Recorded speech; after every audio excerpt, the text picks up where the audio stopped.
धुळ्यातली एक महत्त्वाची बातमी आता आपण पाहूया। सत्ता स्थापनेसाठी भाजपमध्ये आता हालचालींना वेग आलेला आहे। धुळ्यातले भाजपचे 50 नगरसेवक हे नाशिकमध्ये आता गेलेले आहेत। धुळ्याच्या महापौरपदी नेमकं कोण असेल याकडे आता लक्ष आहे। धुळ्यासाठी योग्य आणि सक्षम असा चेहरा दिला जाईल असं वक्तव्य अनुप अग्रवाल यांनी केलेलं आहे। भारतीय जनता पार्टीचं गट रजिस्ट्रेशन होणार आहे। 50 नगरसेवक त्या ठिकाणी आमचे निवडून आलेले आणि महापौरचं सर्वसाधारण महिला आरक्षण निघालेलं आहे। देवाभाऊच्या लाडक्या बहिणींना त्या ठिकाणी महापौर पद मिळणार आहे। त्याच्यासाठी पक्षामध्ये अंतर्गत बैठका आमच्या चालू आहेत, परंतु 31 तारखेच्या आत निवड करायचं तसं पत्र आलेलं आहे। तर त्या हिशोबाने आता वरिष्ठांकडे नावं पाठवून या शहराला एक चांगला चेहरा महापौर पदाच्या रूपाने आणि धुळे शहराच्या विकासासाठी नक्कीच त्या ठिकाणी आम्ही एक चांगला चेहरा देणार आहोत।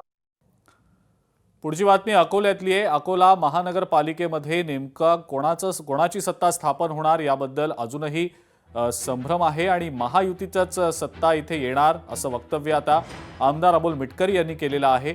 त्यामुळे आता अकोला महानगरपालिकेमध्ये नेमकी काय राजकीय समीकरणं जुळवली जातात हे पाहणं महत्त्वाचं असेल। आमचा उमेदवार कुठंच फिरताना नाही दिसत आहे। महायुती म्हणून आम्ही एकत्र आहोत आणि महायुतीचं सरकार महानगरपालिकेमध्ये स्थापन झालेलं दिसेल।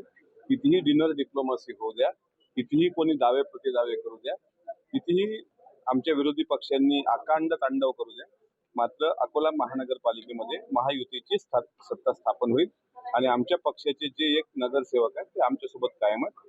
त्याच्यामुळे कुठेही काही वेगळं होण्याचं आणि लोकांना त्यांना माहिती आहे, नगरसेवकांना पण सत्तेमध्ये असलं तरच पुढे विकास कामा करता अडचण जाणार नाही। त्याच्यामुळे सत्ता ज्याची आहे तेच सरकार स्थापन होईल।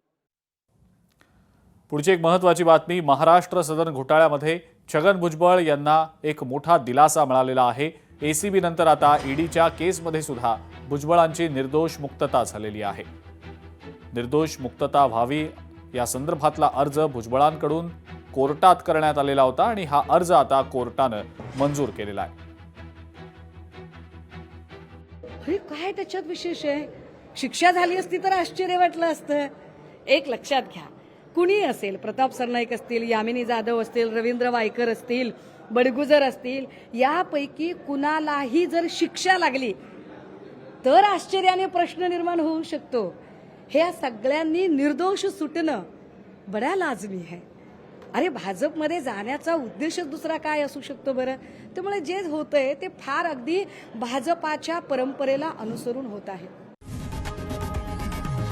लोकशाही मराठी ऐका, पहा, जागरूक रहा।